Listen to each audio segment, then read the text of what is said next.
Բարի օր հարգելի հետևորդներ, եթերում է IBC լուրերի ժամը 12-ի թողարկումն է, ես Սվետլանա Պետրոսյանն եմ, նախ կարևորը համառոտ։ Դատարանը մերժել է Բարգավաճ Հայաստան կուսակցության հայցերը, ինչ է պահանջում ԲՀԿ-ն և ինչու է քաղաքացիներին հրավիրում կենտրոնական ընտրական հանձնաժողովի մոտ։ ԿԸՀ-ում կամփոփվեն խորհրդարանական ընտրության վերջնական արդյունքները, ինչ հարցեր են ընդգրկված նիստի օրակարգում։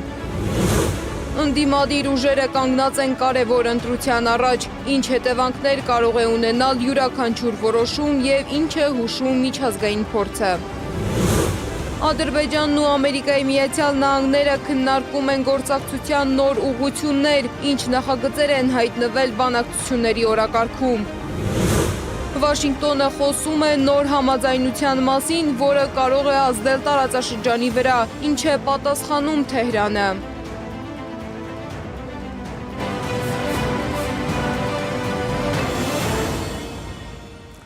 Ընտրության արդյունքների շուրջ վեճերը չեն դադարում։ Վարչական դատարանը մերժել է Բարգավաճ Հայաստան կուսակցության կենտրոնական ընտրական հանձնաժողովի դեմ ներկայացված երկու հայցերը։ Միևնույն ժամանակ, ինչպես հայտնել է կուսակցության խոսնակ Իվետ Ատոնոյանը, դատարանը արձանագրել է խախտում և վերաքվեարկություն անցկացնելու անհրաժեշտություն։ ԲՀԿ-ն քաղաքացիներին կոչ է արել այսօր ժամը 17:30-ին հավաքվել կենտրոնական ընտրական հանձնաժողովի մոտ, որտեղ էլ ամփոփվելու են ընտրության վերջնական արդյունքները։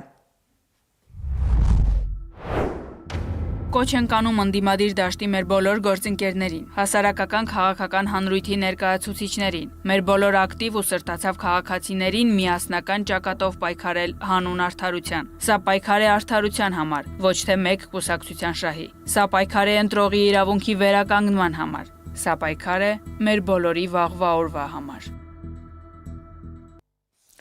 Հիշեցնեմ, որ Բարգավաճ Հայաստան կուսակցությունը վարչական դատարան էր դիմել վիճարկելու երկու ընտրատեղամասերում ընտրության արդյունքներն անվավեր ճանաչելու կենտրոնական ընտրական հանձնաժողովի որոշումները։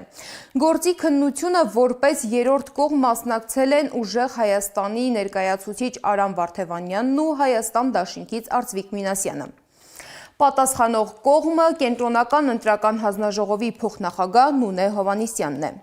Մինչ դատական գործընթացները շարունակվում են, այսօր վճռորոշոր է նաև կենտրոնական ընտրական հանձնաժողովում։ Ժամը 18-ին կենտրոնական ընտրական հանձնաժողովը կհրապարակի խորհրդարանական ընտրության վերջնական արդյունքները։ Նիստի ընթացքում կքննարկվի 3 ընտրատեղամասերում հնարավոր քվեարկություն անցկացնելու հարցը, նաև ընտրությունն անվավեր ճանաչելու վերաբերյալ ուժեղ Հայաստանի և Միասնության թևերի ներկայացրած դիմումները։ Երեք կենտրոնական ընտրական հանձնաժողովը ամփոփել է 637 ընտրատեղամասերում իրականացված վերահաշվարկի արդյունքները։ Մի շարք քաղաքական ուժերի ստացած ձայների քանակը փոխվել է, թեև ընդհանուր պատկերը մնացել է նույնը։ Լսենք, թե որ ուժերն են առավել շատ փոփոխություններ արձանագրել։ Ռեֆորմիստների կուսակցության 1456 քվեն նվազել է 11-ով։ Բոլորին դեմ եմ ժողովրդավարական կուսակցության 21477 քվեն նվազել է 244-ով։ Ուժեղ Հայաստան դաշինքի 340088 քվեն ավելացել է 508-ով։ Հայաստանի շնորհապետական կուսակցության 30807 քվեն նվազել է 117-ով։ Նոր ուժ ռեֆորմիստական կուսակցության 25624 քվեն նվազել է 21-ով։ Միասնության թևեր կուսակցության 33644 քվեն նվազել է 56-ով։ Բարգավաճ Հայաստան կուսակցության 58378 քվեն ավելացել է 147-ով։ Ազգային ժողովրդավարական Բևեռ համահայկական կուսակցության 5485 քվեն ավելացել է 5-ով։ Քոչարի ազգային վերածնունդ և ազգի զարթոն կուսակցության 1984 քվեն ավելացել է 1-ով։ Հայ ազգային կոնգրես կուսակցության 3206 քվեն նվազել է 47-ով։ Հանրապետություն կուսակցության 15835 քվեն ավելացել է 8-ով։ Քրիստոնյա ժողովրդավարական կուսակցության 2679 քվեն մնացել է անփոփոխ։ Ժողովրդավարական համախմբում կուսակցության 5284 քվեն նվազել է 14-ով։ Դեմոկրատիա օրենք կարգապահություն կուսակցության 26567 քվեն նվազել է 819-ով։ Քաղաքացիական պայմանագիր կուսակցության 727820 քվեն ավելացել է 1148-ով։ Հայաստան կուսակցությունների դաշինքի 145113 քվեն ավելացել է 217-ով։ Հանուն Հանրապետության ժողովրդավարության պաշտպանների դաշինք կուսակցության 6750 քվեն ավելացել է 18-ով։ Լուսավոր Հայաստան կուսակցության 7258 քվեն ավելացել է 55-ով։ Ինչպես հասկացաք, քաղաքական պայքարը տեղափոխվել է դատարաններ։ Բարգավաճ Հայաստան կուսակցության նախագահ Գագիկ Ծառուկյանը դատի է տվել Նիկոլ Փաշինյանին։ Նա պահանջում է հերքել իր հասցեին հնչեցրած հայտարարությունները, հրապարակայնորեն ներողություն խնդրել եւ վճարել 9 միլիոն դրամ փոխհատուցում։ Թե ինչ հայտարարությունների մասին է խոսքը եւ ինչ արդյունք է ակնկալում Բարգավաճ Հայաստան կուսակցությունը, ռեպորտաժում։ Շպիոնին օտարերկրյա հատուկ ծառայության ցուցումով է ինքը Անդրանիկ Թևանյանին ներառել իր ցուցակ։ Ինքը գործակալ է։ Խորհրդարանի ընտրությունից հետո Փաշինյան-Ծառուկյան հակամարտությունը տեղափոխվել է դատական հարթություն, քանի որ Փաշինյանի այս հայտարարությունն անհետևանք չի մնացել։ Բարգավաճ Հայաստան կուսակցության նախագահ Գագիկ Ծառուկյանը Նիկոլ Փաշինյանի դեմ հայց է ներկայացրել, պահանջելով հերքել իր հասցեին հնչեցրած մի շարք հայտարարություններ, հրապարակայնորեն ներողություն խնդրել եւ վճարել 9 միլիոն դրամ փոխհատուցում։ Դատարանն արդեն վարույթ է ընդունել գործը Ծառուկյանի խոսքով Փաշինյանի հայտարարությունները չեն համապատասխանում իրականությանը եւ արատավորում են իր պատիվն ու արժանապատվությունը։ Ապացուցեք, ով հայտարարել է, Ծառուկյանը շպիոն է, հրապարակում կրի, եթե չէ տարտայտովին պտի, լավ, չգնատեք, դոկա մտի մարուցի մոտ, գնալ չգնատեք։ Գործը քննելու է Երևանի ընդհանուր իրավասության դատարանի դատավոր Նաիրա Ավետիսյանը։ Ծառուկյանը պահանջում է ոչ միայն հերքում, այլև հրապարակային ներողություն։ Ըստ հայցադիմումի Փաշինյանը պետք է նույն լրատվամիջոցներով հրաժարվի իր հայտարարություններից եւ ներողություն խնդրի Գագիկ Ծառուկյանին շպիոն, գործակալ եւ հանցագործ անվանելու համար։ Բացի այդ, հայցվորը պահանջում է 6 միլիոն դրամ որպես զրպարտության եւ 3 միլիոն դրամ վիրավորանքի համար։ Դատական գործընթացը մեկնարկել է իշխանության եւ ԲՀԿ առաջնորդի միջեւ վերջին շաբաթներին սերված հարաբերությունների ֆոնին։ ԲՀԿ ներկայացուցիչ Արման Աբովյանը դատական գործընթացը գնահատում է քաղաքական պատասխանատվության եւ հանրային խոսքի նկատմամբ հաշվետվողականության խնդիր։ Մարդիկ պատասխանատու չեն իրենց խոսքերի համար։ Ըստ երևույթի պետք է սովորեցնենք այդ մշակույթը, որ իշխանության ներկայացուցիչները պատասխան տան իրենց անհիմն եւ ծուտ լկտի տեղեկության համար, զրպարտիչ տեղեկության համար։ ԲՀԿ ներկայացուցիչը չի բացառել, որ դատական գործընթացում իրենց պահանջները կարող են բավարարվել, ընդգծելով, որ ամեն ինչ կախված կլինի իրավական ընթացքից։ Իսկ իշխանության վարքագիծը պայմանավորված է քաղաքական բովանդակային օրակարգի բացակայությամբ։ Վերջերս լրիվ իրան կորցրել են, պետք է փաստել հետեւյալը, տեսեք, իշխանությունը ըստ էության ոչ մի բան ասելու չունի մարդկանց, ոչ միայն Գագիկ Ծառուկյանին, առհասարակ մարդկանց ինքը ասելու բան չունի, եւ այդ իսկ պատճառով ընտրել էր լկտիության, մարդկանց վարկաբեկելու, փնովելու քաղաքականությունը։ Նրա խոսքով այսպիսի մոտեցումները հաճախ ուղեկցվում են հանրային ընկալումների ձևավորման փորձերով, սակայն ըստ Աբովյանի քաղաքական գնահատականները պետք է հիմնված լինեն փաստերի վրա, ոչ թե մեղադրանքների։ Բարգավաճ Հայաստան կուսակցությունը հայտնվել է նաև իրավապահների ուշադրության կենտրոնում։ Հակակոռուպցիոն կոմիտեն հայտնում է, որ կուսակցության ներկայացուցիչների նկատմամբ քրեական վարույթ է նախաձեռնվել ընտրակաշառքի կասկածանքով։ Ըստ նախաքննության Լոռու մարզի Աղթալա համայնքում եւ հարակից բնակավայրերում ընտրողներին իբր աջակցություն է առաջարկվել կուսակցության օգտին քվեարկելու դիմաց։ Գործով արդեն կան ձերբակալվածներ։ Մինչ իրավապահները ուսումնասիրում են հնարավոր խախտումները, ընտրական գործընթացի վերաբերյալ հարցեր ու մտահոգություններ ունի նաև Ուժեղ Հայաստան կուսակցությունը։ Կուսակցության ներկայացուցիչ սահմանադրագետ Գոհար Մելոյանը տեսանյութ է հրապարակել, որտեղ երևում է ընտրության ժամանակ խախտումներից մեկ դրվագ։ Խնդրեմ հանձնաժողովի նախագահ պատասխանեք, ինչ խնդիր ունեինք այստեղ։ Մայծանի թվերը չէին համապատասխանում էլեկտրոնային կտրոնի թվերին, մեզ վերադաս մարմնից հրահանգել են աշխատել Մայծանի անուն ազգանունի։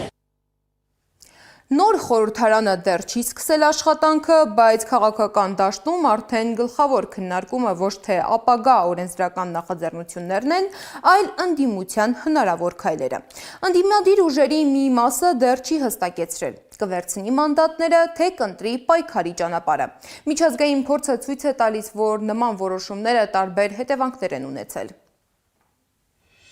Նոր խորհրդարանի դռները դեռ չեն բացվել, բայց քաղաքական բանավեճն արդեն հասել է այն կետին, որտեղ քննարկվում է ոչ թե ով ինչ օրինագիծ կներկայացնի, այլ ընդդիմությունը պետք է արդյոք մտնի այդ դահլիճ, թե ոչ։ Հայաստանի նոր քաղաքական իրականության մեջ ընդդիմադիր ուժերի մի մասը կանգնած է բարդ ընտրության առաջ։ Մի կողմից ընտրողների մի հատվածը պահանջում է չլեգիտիմացնել այն գործընթացը, որի արդյունքների նկատմամբ կասկածներ կան։ Մյուս կողմից մնում է հարցը, ինչ է տեղի ունենում, երբ ընդդիմությունը որոշում է դատարկ թողնել իր աթոռները։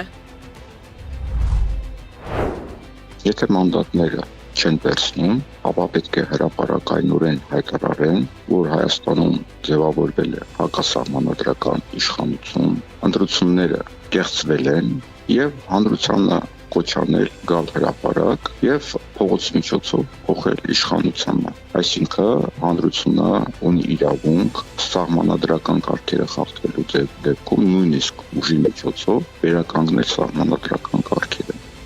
Միջազգային փորձը ցույց է տալիս, որ քաղաքականության մեջ դատարկաթոռը միշտ չէ, որ դառնում է բողոքի խորհրդանիշ։ Շատ հաճախ այն պարզապես ազատ տեղ է, որտեղ իշխանությունն ավելի հանգիստ է տեղավորվում։ Աշխարհի տարբեր երկրներում ընդդիմությունները բազմիցս փորձել են բոյկոտի միջոցով կասկածի տակ դնել խորհրդարանների լեգիտիմությունը։ Հաշվարկը գրեթե միշտ նույնն է եղել, եթե ընդդիմությունը հրաժարվի մասնակցել, ապա իշխանությունը կհայտնվի քաղաքական ճնշման տակ, իսկ հասարակությունն ու միջազգային հանրությունը կսկսեն հարցեր տալ։ Սակայն գրեթե երբեք այդպես չի եղել։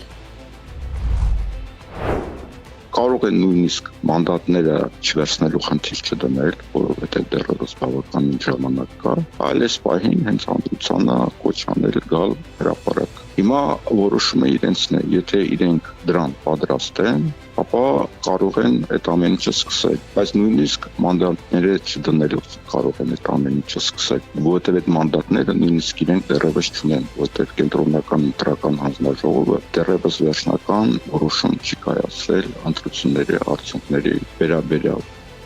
Օրինակ Բանգլադեշում 2024 թվականին ընդդիմությունը որոշեց չմասնակցել ընտրական գործընթացին, հայտարարելով, որ մրցակցությունը հավասար պայմաններում չէ։ Արդյունքում իշխանությունը պահպանեց իր դիրքերը, խորհրդարանը շարունակեց աշխատանքը, իսկ ընդդիմությունը հայտնվեց քաղաքական գործընթացներից դուրս, այնինչ պետք է դառնար ճնշման գործիք, վերածվեց ինքնամեկուսացման։ Նույն ճանապարհով տարիներ առաջ 2005 թվականին անցավ նաև Վենեսուելայի ընդդիմությունը։ Բոյկոտելով խորհրդարանական ընտրությունը նրանք փորձեցին կասկածի տակ դնել համակարգի լեգիտիմությունը, բայց արդյունքում իշխանությունը ստացավ գրեթե անարգել գործելու հնարավորություն։ Հետագայում նույնիսկ ընդդիմության ներսում խոստովանեցին, որ քաղաքական պայքարի գլխավոր հարթակը սեփական ձեռքերով զիջել էին մրցակցին։ Սերբիայում 2020 թվականին եւս ընդդիմադիր ուժերը փորձեցին խորհրդարանից դուրս պայքարել իշխանության դեմ, սակայն մինչ փողոցներում շարունակվում էին քաղաքական հայտարարությունները, օրենսդիր մարմնում որոշումներ ընդունվում էին առանց ազդեցիկ հակակշռի։ Իշխանությունը չթուլացավ, իսկ ընդդիմությունը կորցրեց իր ձայնը այն վայրում, որտեղ այդ ձայնն ամենաշատն էր լսելի լինելու։ Թերևս ամենահետաքրքիր օրինակը Վրաստանն է։ 2020 թվականին ընդդիմությունը սկզբում հրաժարվեց խորհրդարանի բնականon աշխատանքին մասնակցելուց, ցած դրեց մանդատները, պնդելով, որ ընտրությունը չի արտացոլել ժողովրդի կամքը, բայց ամիսներ անց պարզ դարձավ, որ քաղաքական ճնշումը չի վերածվում իշխանափոխության, իսկ իշխանությունը շարունակում է աշխատել։ Արդյունքում ընդդիմության զգալի մասը վերադարձավ խորհրդարան, հասկանալով, որ երբեմն պայքարի համար անհրաժեշտ է մնալ հենց այդ դաշտում, որի կանոնների դեմ պայքարում ես։ Վրաստանում ընդդիմությանը աջակցում էր Արևմուտքը եւ անգամ դեսպանների մակարդակով իրենք մասնակցում էին այդ հանրահավաքներին եւ ամեն ինչով աջակցում էին։ Նույնիսկ այդ պարագայում որևէ արդյունք չհասան եւ այո ընդդիմությունը հիմա Վրաստանում ճգնաժամի մեջ է գտնվում։ Հայաստանի պարագայում Արևմուտքի աջակցությունը նույնիսկ որպես այդպեսին չկա, որտեղ Վրաստանում Արևմուտքը աջակցում էր նաեւ ֆինանսապես, կազմակերպչական առումով։ Այս ֆոնին Հայաստանի շուրջ ընթացող քննարկումները նոր երանգ են ստանում։ Եթե ընդդիմադիր ուժերը հրաժարվեն մանդատներից, քաղաքական գնահատականները կարող են տարբեր լինել, սակայն իրավական առումով խորհրդարանը կշարունակի գործել։ Հարցն այլ տեղ է, դատարկված աթոռները կդառնան արդյոք իշխանության նկատմամբ ճնշման միջոց, թե կվերածվեն իշխանության համար լրացուցիչ հարմարավետության գոտու։ Քաղաքական պատմությունը ցույց է տալիս, որ բոյկոտը հազվադեպ է ինքնուրույն փոխել իշխանությունների ճակատագիրը։ Ավելի հաճախ այն դարձել է խորհրդանշական քայլ, որը բարձրացրել է քաղաքական լարվածությունը, բայց չի կանգնեցրել պետական համակարգի աշխատանքը։ Իսկ երբ ընդդիմությունը դուրս է եկել խորհրդարանից, իշխանությունը սովորաբար ներսում ավելի քիչ դիմադրության է հանդիպել։ Սեդա Մակարյան, Նոնա Գևորգյան, ABC Media։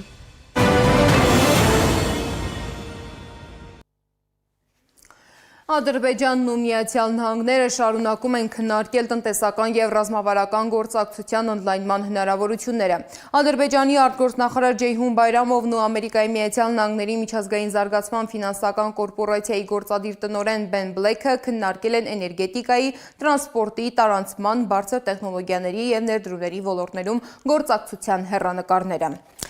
Իսկ մերձավոր արևելքում ուշադրության կենտրոնում շարունակում են մնալ ԱՄՆ-Իրան հարաբերությունները։ Ամերիկայի Միացյալ Նահանգների նախագահ Դոնալդ Թրամփը հայտարարել է, որ Վաշինգտոնի եւ Թեհրանի միջև համաձայնագիրը նախատեսվում է ստորագրել այսօր։ Նրա խոսքով դրան կհաջորդի նաեւ համաշխարհային առևտրի համար կարևոր Հորմուզի նեղուցի բացումը։ Թրամփը նաեւ հայտարարել է, որ համաձայնագրի շրջանակում ամերիկյան կողմը կարող է վերահսկողություն ստանալ Իրանի բարձր հարստացված ուրանի նկատմամբ եւ ոչնչացնել այն, սակայն համաձայնագրի բովանդակության վերաբերյալ այլ մանրամասներ դեռ չեն հրապարակվել։ Մինչ Վաշինգտոնում լավատեսական հայտարարություններ են հնչում, Թեհրանում ավելի զուսպ են գնահատականները։ Իրանի արտգործնախարարության խոսնակ Էսմայիլ Բաղային ավելի վաղ հայտարարել էր, որ հուշագրի ստորագրումը կիրակի օրը չի կայանա, թեև չի բացառել, որ դա կարող է տեղի ունենալ առաջիկա օրերին։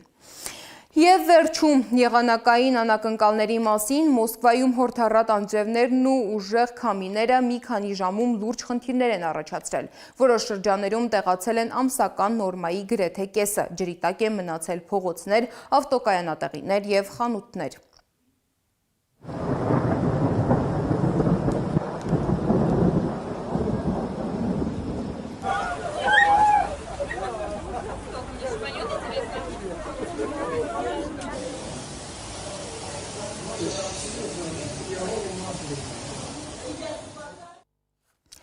Իսկ Հայաստանում առաջիկա ժամերին սպասվում է առանց տեղումների եղանակ։ Մայրաքաղաքում այսօր ցերեկը սպասվում է 25-ից 27, իսկ երեկոյան 13-ից 15 աստիճան տաքություն։